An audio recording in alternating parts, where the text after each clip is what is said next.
বিসমিল্লাহির রহমানির রহিম। প্রিয় দর্শক, আসসালামু আলাইকুম। আমরা অনেক সংস্কারের কথা শুনে যাচ্ছি, যে সংস্কার সংস্কার বলতে বলতে মনে হচ্ছে যে সংস্কারের জন্য আরও আমাদের 2-4-5 বছর চলে যাবে।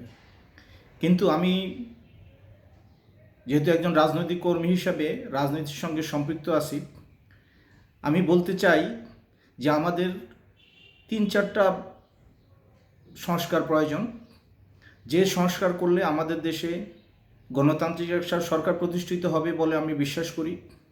আমাদের অর্থনৈতিকও সুদৃঢ় হবে, আইনশৃঙ্খলা পরিস্থিতিও ঠিক হবে।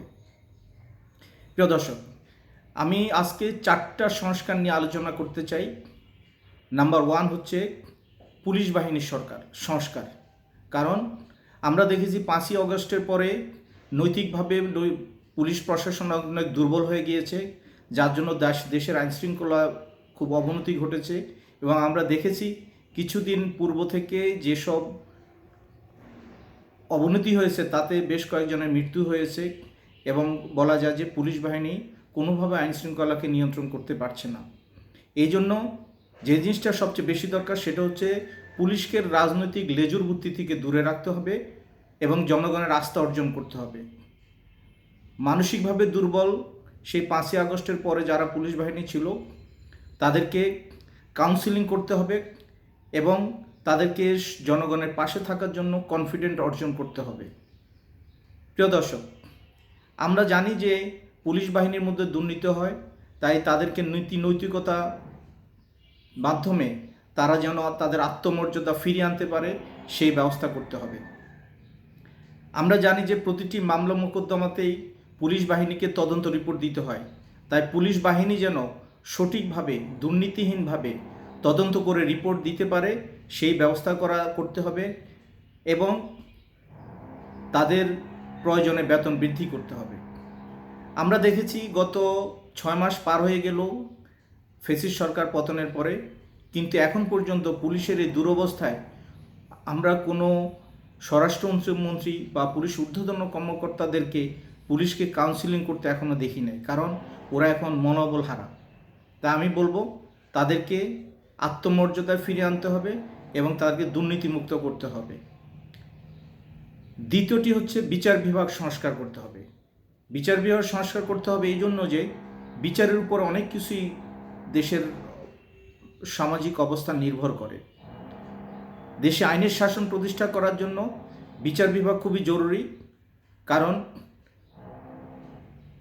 অনিয়ম দুর্নীতির যদি কঠোর ব্যবস্থা না নেওয়া যায়, বিচার বিভাগ যদি দুর্নীতিমুক্ত না হয়ে থাকে, তাহলে কিন্তু প্রশাসন কোনো কিছুই স্টাবলিশ করা যাবে না। আমি প্রস্তাব রাখি যে প্রয়োজনে বিচার বিভাগে যারা আছে সংশ্লিষ্ট তাদের বেতন বৃদ্ধি করে তাদের দুর্নীতিমুক্ত করতে হবে এবং তারা যেন আইনের শাসন প্রতিষ্ঠা করতে পারে সেই ব্যবস্থা করতে হবে এবং তাদের দুর্নীতিতে কঠোর ব্যবস্থা নিতে হবে। 3 নম্বর হচ্ছে নির্বাচন কমিশন সংস্কার। নির্বাচন কমিশন সংস্কার এই মুহূর্তে খুব জরুরি এই জন্য যে যেহেতু গণঅভ্যুত্থানের পরে দেশে একটা অন্তর্বর্তীকালীন সরকার আছে, এই সরকার তো আর বেশি দিন থাকবে না, দেশে একটা গণতান্ত্রিক সরকার প্রতিষ্ঠিত করতে হবে, সেই জন্য নির্বাচন দিতে হবে এবং নির্বাচনের জন্য নির্বাচন কমিশনকে সংস্কার করতে হবে। আমাদের দেশে এই মুহূর্তে যেটা প্রয়োজন সেটা হচ্ছে যে নিরপেক্ষ নির্বাচনের বিধান করতে হবে এবং নিরপেক্ষভাবে যেন প্রতিটা মানুষ যেন নিজের ভোট নিজে দিতে পারে সেই ব্যবস্থা করতে হবে। সেই রকম একটা পরিবেশ সৃষ্টি করতে হবে এবং জাল ভোটের জন্য কঠোর শাস্তির ব্যবস্থা করতে হবে এবং যারা নির্বাচনকালীন দায়িত্ব পালন করবেন তাদের জন্য ভাতার ব্যবস্থা করতে হবে। নর্মাল যে ভাতা যেটা আছে এক্সিস্টিং, সেটার থেকে প্রয়োজনে আরও ভাতা বৃদ্ধি করতে হবে। 3 নম্বর হচ্ছে দেশের অর্থনীতিকে সুদৃঢ় করার জন্য 4 নম্বর রাজস্ব খাতকে সংস্কার করতে হবে। আমরা জানি যে বাংলাদেশের রাজস্ব খাতে যে আয় হওয়ার কথা সেভাবে আয় হয় না, কারণ আমরা দেখেছি যে এখানে দুর্নীতি এত আষ্টে পৃষ্ঠে জড়িত যে এখানে যদি 1,000 কোটি টাকা সরকারি খাতে জমা হয়, এর পিছনে 200-300 কোটি টাকা শুধু ঘুষ আর দুর্নীতিতে চলে যায়। তো এই খাতকে নজর দিয়ে এই খাত যদি আমাদের দুর্নীতিমুক্ত হয়, আমি মনে করি বাংলাদেশ খুব দ্রুত উন্নয়নের শিখরে পৌঁছে যাবে। তাই এই খাতের যেন রাজস্ব কালেকশন সঠিকভাবে হয় সেজন্য আইনটাকে আরও শক্ত করতে হবে এবং যারা রাজস্ব খাতে জড়িত আছে তাদের শাস্তির ব্যবস্থা করতে, কঠোর শাস্তি, যেন তারা দুর্নীতি করলে তাদেরকে কঠোর শাস্তি দেওয়া যায়।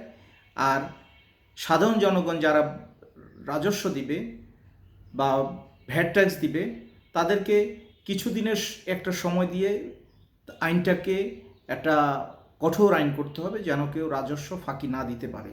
তবে এর জন্য মানুষকে মেন্টাল প্রিপারেশনের জন্য 2-3 বছর একটা সময় দিতে হবে যেন তারা আগের যে মানে অ্যাভয়েড করেছে বা রাজস্ব বা ভ্যাট ট্যাক্স দেয় নাই সেই জিনিসটা যেন তারা আপডেট করে নিয়ে আসতে পারবে। প্রিয় দর্শক, আমি মনে করি এখন যে আমি 4টি সংস্কারের কথা বললাম 4টা খাতে, এই 4টা খাত সংস্কার যদি হয়ে যায় এই অন্তর্বর্তীকালীন সরকারের মধ্যেই মেয়াদে, তাহলে আশা করি এই দেশটা সুন্দর এবং সুচারুরূপে পরিচালিত হবে এবং একটা গণতান্ত্রিক নিরপেক্ষ নির্বাচনের মাধ্যমে দেশে জনগণের সরকার প্রতিষ্ঠিত হবে। ধন্যবাদ সবাইকে। আসসালামু আলাইকুম।